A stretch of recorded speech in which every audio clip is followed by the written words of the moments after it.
Nursing home: 6 hard truths you must know. There was a time when growing old felt different. It wasn't something people feared, it was something they earned. Age meant wisdom. It meant respect. It meant being surrounded by family, with stories to tell and hands to hold. But somewhere along the way, that changed. Now, growing old feels like a slow goodbye. A gradual fading, not just from the lives of others, but from your own life. And for many, that goodbye starts the moment they move into a nursing home. People say nursing homes are a solution, a safe place, a place where you'll be cared for, where you won't have to worry about anything anymore. They picture cheerful nurses, warm meals, and peaceful afternoons spent chatting with friends.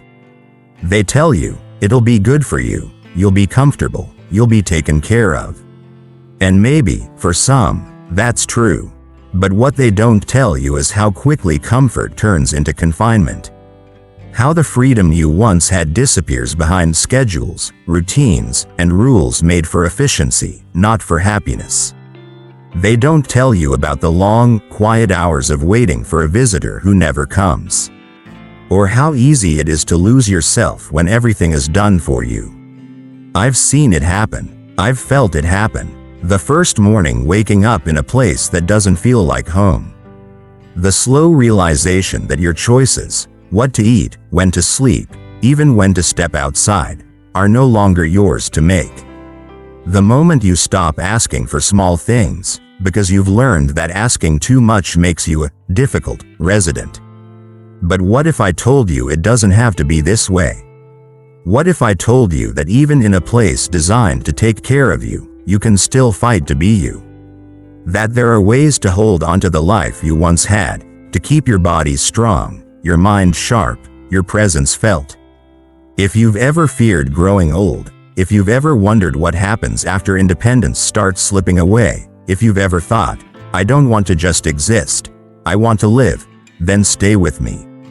And if you know someone going through this, someone who deserves to be seen, then take a moment, like this video, share it, and leave a comment.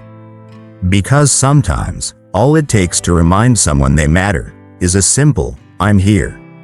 Now, let's talk about what no one warns you about, what really happens when life in a nursing home begins. 1. The loss of independence. I used to think that losing independence happened suddenly. One day you have control, and the next, it's gone. But that's not how it works. Independence doesn't disappear overnight. It fades away, bit by bit, so quietly that you don't even notice until one day, you wake up and realize you're not the one making the decisions anymore. I remember my first morning in the nursing home. I woke up early, out of habit, and reached for my book. My fingers found nothing but air. It took me a moment to remember, my book wasn't there. My chair wasn't there. My nightstand, my lamp, my home, none of it was here. Instead, I was in a room I didn't choose, with furniture that wasn't mine, following a schedule one had no say in. At home, I decided when to wake up, when to eat, when to shower. Here, breakfast was at 8 a.m., whether I was hungry or not. Showers were scheduled, and if I wasn't ready when they came for me, I missed my turn. If I wanted to go outside, I had to ask permission, and wait for someone to be available to take me. And let me tell you, they were never available when I actually wanted to go. At first, I pushed back. I asked for small things. A later shower time, an extra slice of bread at dinner. But I quickly learned that asking too much made me a difficult resident. So I stopped asking. I adapted. I followed the schedule. I ate when they told me, slept when they told me. And in doing so, I lost a piece of myself. That's the real danger. Not just losing control over your day, but losing the part of you that makes you you. But here's what I want you to know. You can still hold onto your independence, even in small ways. I found that little routines helped. Writing in my journal every morning, drinking coffee from my own mug, keeping my favorite snacks in my room. I made sure to move around, even if I couldn't go outside whenever I wanted. I spoke up when something mattered, even if it meant being a little difficult. The key is this: never stop choosing. Never stop making small decisions. Because once you stop, once you let go completely, that's when you truly lose your independence. 2. Loneliness is a silent companion. I remember the first few weeks after I moved in. My daughter visited every Friday, just like she promised. She'd bring me my favorite pastries, sit beside me, and tell me about her week. My grandchildren would run in on weekends, full of stories about school and their little adventures. It almost felt like I was still part of their world. But time has a way of changing things. The weekly visits became every other week, then once a month. Then came the familiar lines: "Dad, I'll come by next weekend, I promise." But next weekend never seemed to arrive. The pastries stopped coming. The phone calls got shorter. And when I called, "Sorry, Dad, I meant to call you back, it's just been so busy." Busy. That word stung. When I lived at home, I was part of the busyness. I was in the middle of their lives. Now, I was something they fit in when time allowed. And when life got hectic, I was the first thing pushed aside. Holidays were the hardest. My daughter always said, "We'll come get you for Thanksgiving," and I believed it, until, suddenly, they were figuring out plans.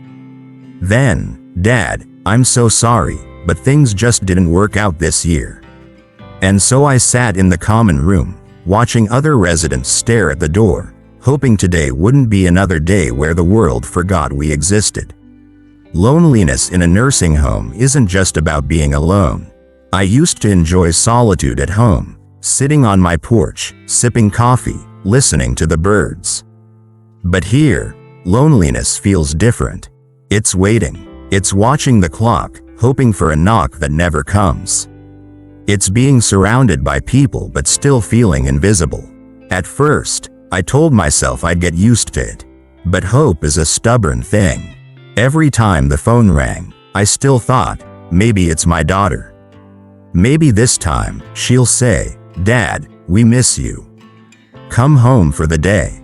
But most of the time, it wasn't. The hardest part isn't just missing them.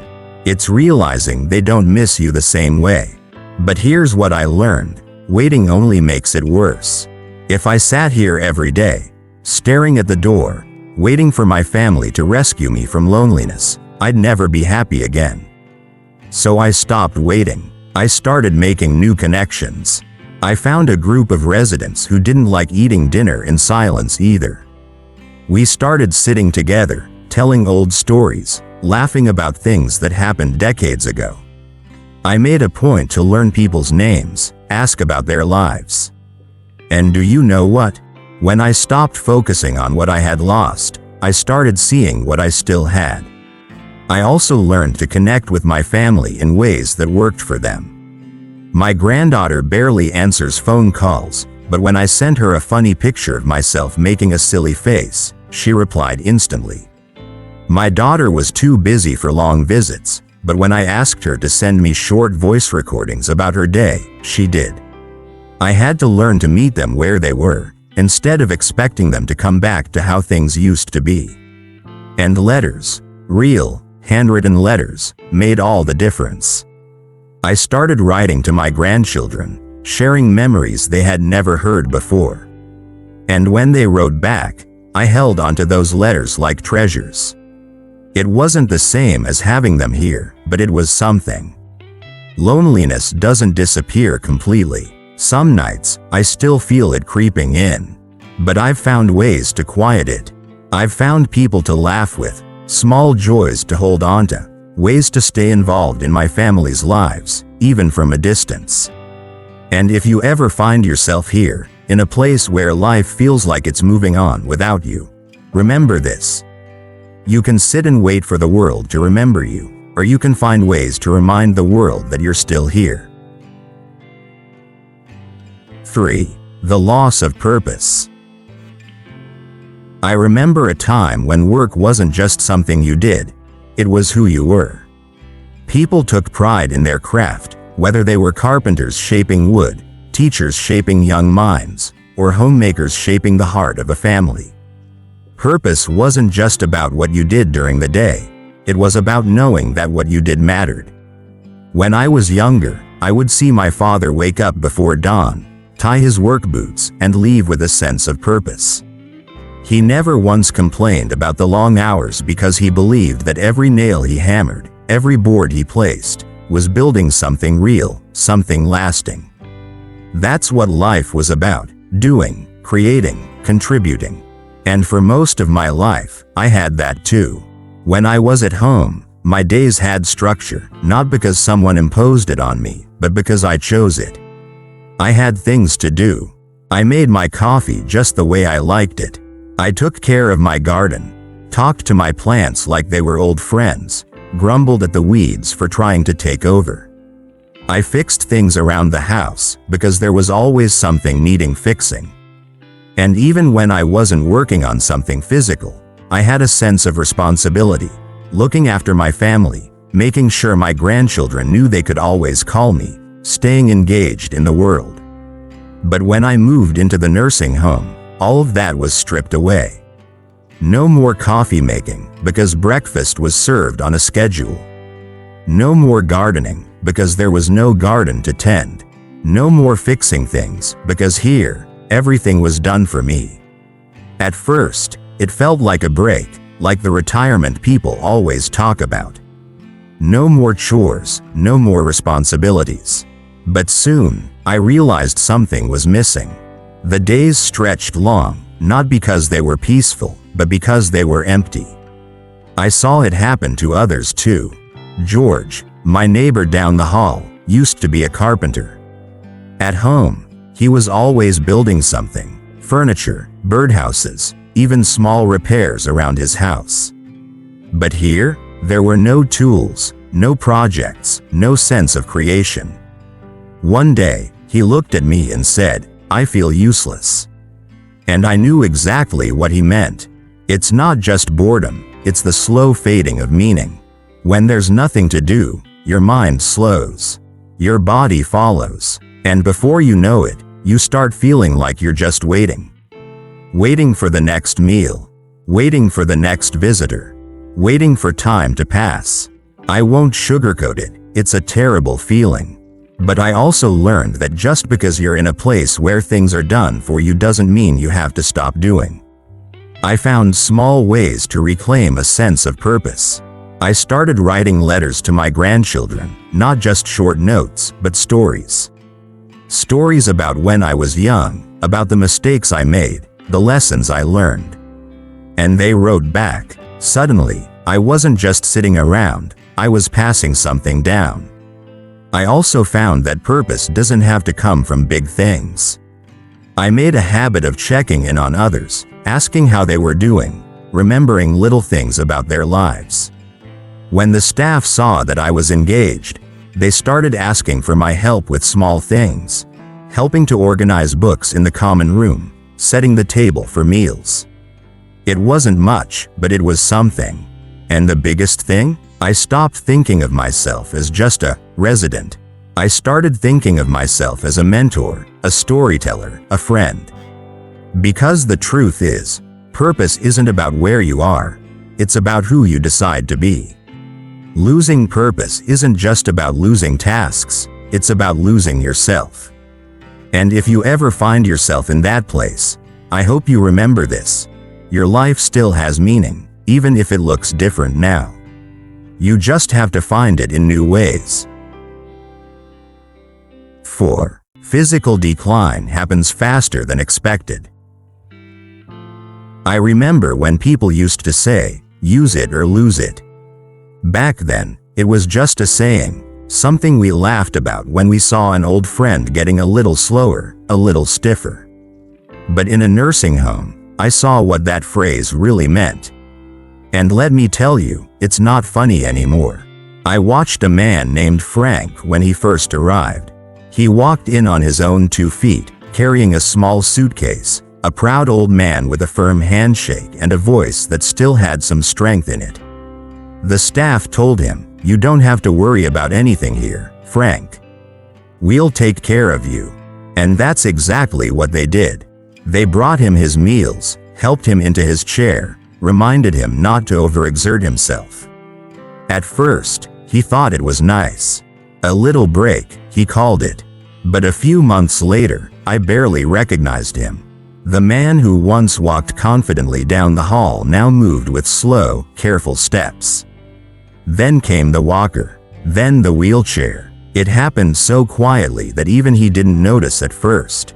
Until one day, he tried to stand up from his chair, and I saw the panic in his eyes. He reached for the armrest, struggled, and then, just like that, he sat back down with a sigh.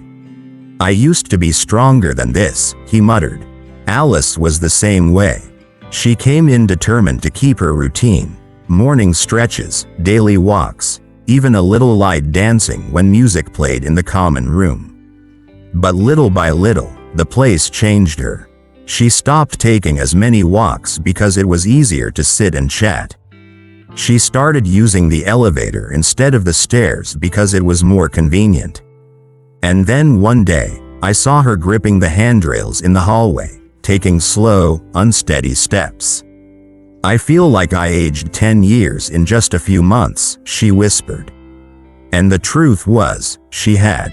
The problem isn't that the staff doesn't care. They do. They're kind, they work hard, and they want to help.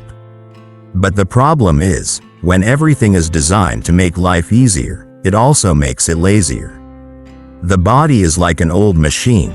It needs to keep running, or it starts breaking down.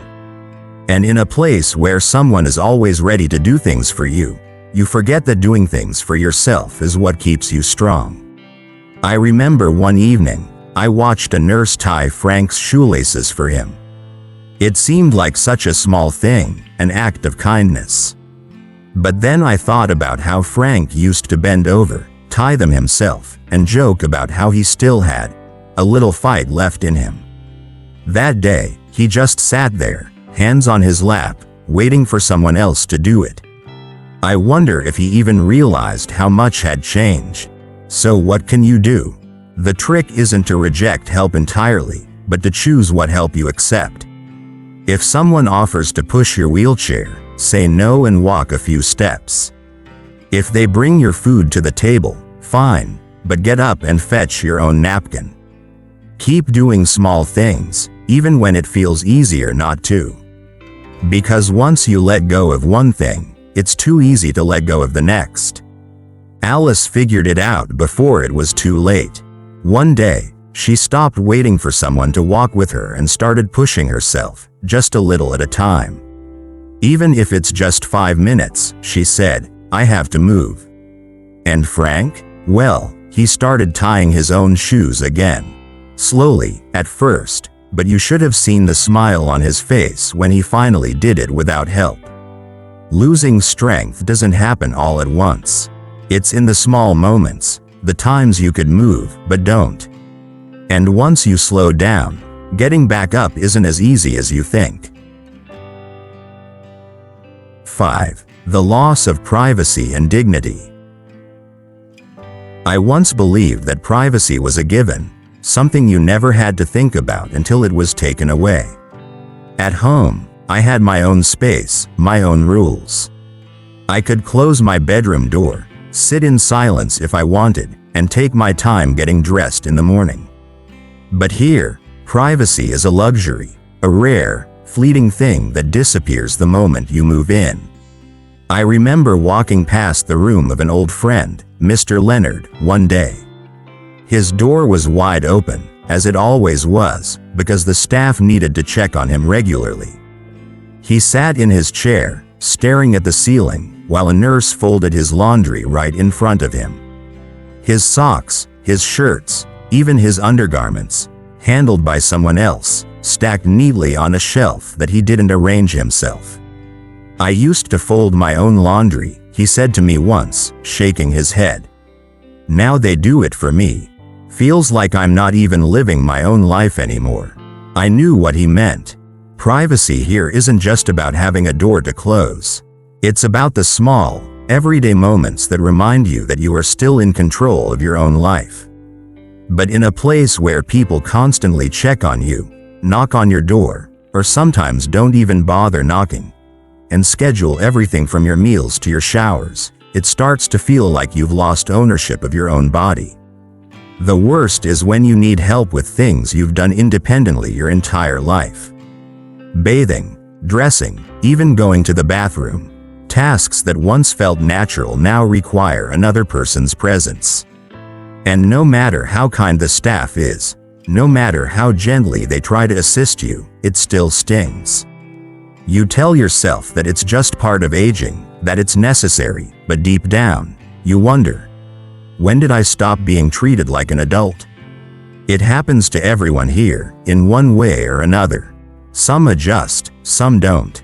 I remember a lady named Esther who refused to let the staff help her get dressed. "I'll do it myself," she would insist, fumbling with buttons, taking twice as long as she used to. But she was determined. That was her last piece of independence, and she wasn't going to let it go. And maybe that's the key, not giving up what you can still do. Even if it's small, even if it's just insisting on brushing your own hair, choosing your own clothes, or deciding when you want to take a nap. Losing privacy is painful, but losing dignity is worse. The trick is to hold on to the little things that remind you of who you are. And if someone ever starts treating you like a patient instead of a person, remind them. And once dignity starts slipping away, something else follows, something even more difficult to bear. 6. The feeling of being forgotten. There's a strange silence in a nursing home that you don't hear anywhere else. It's not the absence of noise. There's always a television playing in the background, the occasional conversation between staff, the sound of a walker shuffling down the hall. No, it's a different kind of silence. The silence of waiting. I see it every day. Residents sitting near the entrance, eyes glancing toward the doors, hoping today will be the day someone visits. Holidays are the worst. Thanksgiving, Christmas, birthdays. Days that used to be filled with warmth, laughter, and family. Now, they're just dates on a calendar. I remember an old gentleman, Mr. Harris. He had 4 children, 9 grandchildren. When he first arrived, they came regularly, bringing pictures, talking about their lives. But as the months went by, the visits slowed. One by one, life pulled them away. Jobs, school, other responsibilities. The calls became shorter, the visits less frequent. One day, he sat by the window all afternoon, dressed in his nicest sweater. They said they'd come, he told me. But no one came. By evening, he shuffled back to his room, shoulders slumped, eyes distant. The next morning, he didn't even bother sitting by the window. That's the part people don't talk about. It's not just the loneliness, it's the realization that life is moving on without you. Your family loves you, but they get busy. You become a memory, a thought that crosses their mind when they have a spare moment. But here, in this place, time moves differently. Every day feels the same, and when you're waiting for something, someone, it feels even longer. The worst part is, after a while, you start believing that maybe you're not that important anymore. Maybe people just forget, and there's nothing you can do about it. But I refuse to believe that. I've seen people find ways to pull themselves out of that waiting game. I've seen residents write letters instead of just waiting for calls. I've seen them make friends here, create new routines, find meaning in things they never thought about before. I've seen people start book clubs, join singing groups, even help organize small events within the home. Because here's the truth. You can wait forever for people to remember you, or you can remind them. Call them first, send them something that makes them smile, and if they still don't come as often as they should, then build a life here with the people who are beside you every day. Feeling forgotten is painful, but feeling invisible is worse. The trick is to keep showing up, not just for others, but for yourself. A nursing home is not just a building, it's a reality that many of us will face, whether for ourselves or for someone we love. And like anything in life, it is neither entirely good nor entirely bad. There are warm moments, friendships formed in unexpected places, and caregivers who truly care. But there is also loneliness, loss, and the slow fading of independence. The truth is, life in a nursing home is what you make of it. If you let it define you, it will. If you let it take everything from you, it will. But if you choose to hold on, to your routines, to your passions, to your sense of self, then you can still find meaning, even in a place that sometimes feels designed to take it away. For those who are still considering their options, remember this: there are alternatives. Aging in place, assisted living communities, or even multi-generational households where family remains close. It may take planning, it may take effort, but it's worth exploring every option before making a decision that can change everything. And for those already living in a nursing home, don't let it be the end of your story. Make friends, start new hobbies, be the person who lifts others up.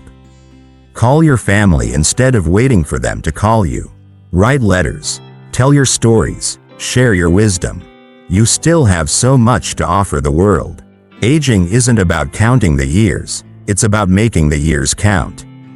And wherever you are, whatever stage of life you're in, you still matter. And if you know someone in a nursing home, reach out. A simple visit, a phone call, a handwritten letter. These small things mean more than you can imagine. If this video resonated with you, like, share, and comment below. Let's remind each other that no one should have to feel invisible. Because in the end, it's not about where we are, it's about how we choose to live.